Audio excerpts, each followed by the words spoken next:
মমতা ব্যানার্জির একাধিক প্রকল্প নিয়ে কটাক্ষ বিজেপি সরকারের উপমুখ্যমন্ত্রীর। বুধবার সকালে আসানসোল রামকৃষ্ণ মিশন আশ্রমে ১০০ জন কৃতী ছাত্রকে বৃত্তি প্রদান অনুষ্ঠানে উপস্থিত হয়ে রাজ্যের নগর উন্নয়ন ও শিশু কল্যাণ দপ্তরের মন্ত্রী অগ্নিমিত্রা পাল বিগত সরকারের বিভিন্ন অনৈতিক কাজ নিয়ে কটাক্ষ করলেন। সারা ভারতে ভারতীয় ন্যায় সংহতি আইন লাগু হলেও পশ্চিমবাংলায় তদনীতন্ত্র মুখ্যমন্ত্রী মমতা ব্যানার্জি লাগু হতে দেননি। তবে মমতা ব্যানার্জি মুখ্যমন্ত্রী হবার সুবাদে বিভিন্ন অন্যায় কাজ করবেন আর ছাড় পেয়ে যাবেন, এটা ভাবা বেকার। মেসির মূর্তিকে অক্ষত অবস্থায় কোনো ভালো জায়গায় বসানো হলেও সরকারি জমিতে তৈরি হয় স্ট্যান্ড, ভাঙা হবে। সুপ্রিম কোর্টের রায় তৃণমূল কংগ্রেসের মমতা ব্যানার্জি, লালু প্রসাদ সহ বিরোধী রাজনৈতিক দলের নেতৃত্ব দেখা উচিত। যারা বিজেপি সরকারের বিরুদ্ধে মামলা করেছিলেন যে বিজেপি সরকার জনগণকে বিভ্রান্ত করছে, কিন্তু গোটা ভারতবাসী বুঝে গিয়েছে মোদী সরকার দেশের উন্নয়ন করছেন। অগ্নিমিত্রা পাল জানান, বহিরাগত বা বিদেশি যারা এতদিন সরকারি সুবিধা লাভ করেছিল তাদের চিহ্নিত করে বিএসএফ এর হাতে তুলে দেওয়া হবে, বাংলাদেশে ফেরত পাঠানো হবে। এবং সাথে তিনি অন্নপূর্ণা ভান্ডার প্রকল্পের কাজ প্রসঙ্গে জানান, যারা লক্ষ্মীর ভান্ডার পেতেন তারা সবাই পাবেন। দেখুন, আজকে এই মহামহিম সুপ্রিম কোর্টের যে আমরা যে এটা পেলাম জাজমেন্টটা, সেটা আরো বেশি এই ধরনের দল মমতা ব্যানার্জি, টিএমসি, লালু প্রসাদ, রাহুল গান্ধী এদের দেখা দরকার। যারা মানুষকে বিভ্রান্ত করে বলেছিলেন বিজেপি ভোট চুরি করছে, যারা ভোটাধিকার যাত্রা করেছেন, তাদের আরো বেশি করে দরকার। কিন্তু মানুষ বিভ্রান্ত হয়নি।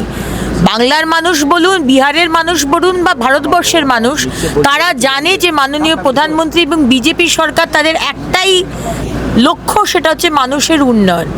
সেটা হরিয়ানা বলুন, সেটা উত্তরপ্রদেশ বলুন, আর সেটা বেঙ্গল বলুন। আমরা কিন্তু মানুষকে বিভ্রান্ত করে তৃণমূলের মতো আর মমতা ব্যানার্জির মতো বিভ্রান্ত করিনি, কোনোদিন করব না। কিন্তু আগের সরকার এখনো অবধি তারা কিন্তু বিভ্রান্ত করে চলেছে। বিডিও অফিসে জমা দিতে পারেন, এসডিও অফিসে জমা দিতে পারেন, আমাদের অফিসে জমা দিতে পারেন, এবং সেই ফর্মটা যতক্ষণ না জমা হচ্ছে আপনি পাবেন না তা নয়। লক্ষ্মী ভান্ডার চলতে থাকবে গ্র্যাজুয়ালি, যারা যারা ফর্মটা জমা দিচ্ছেন তারাও পেতে থাকবেন। খুব গ্র্যাজুয়াল ট্রান্সফরমেশন হবে। এবং ডিটেলসটা আজকে বিকেল 5টার সময় নবান্ন থেকে মাননীয় মুখ্যমন্ত্রী সেটাকে ইনগ্রেট করবেন। মানুষের মধ্যে একটা রিঅ্যাক্ট হচ্ছে যে যারা পাচ্ছে তাদেরও কি আবার সেই ফর্ম ফিল আপ করার কথা বলা হচ্ছে এবং বিএলওদের কাছে ফরম্যাট পৌঁছে যাচ্ছে। বিএলওরা যাবে, বাড়ি বাড়িতে ফর্ম দেবে, এখানে কোনো আপনাকে এসে লাইনে দাঁড়াতে হবে না। দেখুন, যারা লক্ষ্মীর ভান্ডার পেতেন তারাই মোটামুটি অন্নপূর্ণার ভান্ডার পাবেন। কিন্তু আমরা একটি মাননীয় মুখ্যমন্ত্রীর নির্দেশে আমরা একটি ফর্ম প্রকাশ করতে চলেছি, যে ফর্মটি ফিল আপ করে জমা দেবেন। ডিএম অফিসে জমা দিতে পারেন, বিডিও অফিসে জমা দিতে পারেন, এসডিও অফিসে জমা দিতে পারেন, আমাদের অফিসে জমা দিতে পারেন। এবং সেই ফর্মটা যতক্ষণ না জমা হচ্ছে আপনি পাবেন না তা নয়। লক্ষ্মী ভান্ডার চলতে থাকবে গ্র্যাজুয়ালি, যারা যারা ফর্মটা জমা দিচ্ছেন তারাও পেতে থাকবেন। খুব গ্র্যাজুয়াল ট্রান্সফরমেশন হবে।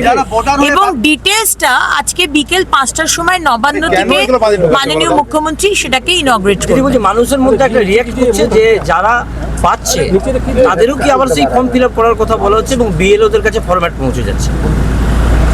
বিএলওরা যাবে, বাড়ি বাড়িতে ফর্ম দেবে, এখানে কোনো আপনাকে এসে লাইনে দাঁড়াতে হবে না। আমরা চেষ্টা করব বাড়ি বাড়িতে গিয়ে বিএলওরা যাতে ফর্মটা ফিল আপ করে। আরও ডিটেলসটা আমি এখন বলতে চাই না, মাননীয় মুখ্যমন্ত্রী 5টার সময় যখন উদ্বোধন করবেন তিনি পুরো ডিটেলসে বিষয়টা বলবেন।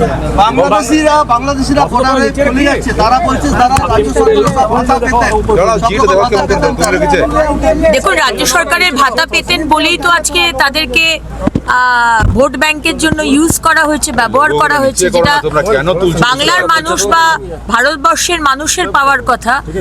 বাংলার মানুষের যেটা পাওয়ার কথা ছিল সেই পরিষেবা বাংলার মানুষ পায়নি, কিন্তু ভোট ব্যাংকের জন্য, তাদের ভোটের জন্য তাদেরকে আজকে বিভিন্ন পরিষেবার সুবিধা দেওয়া হয়েছে।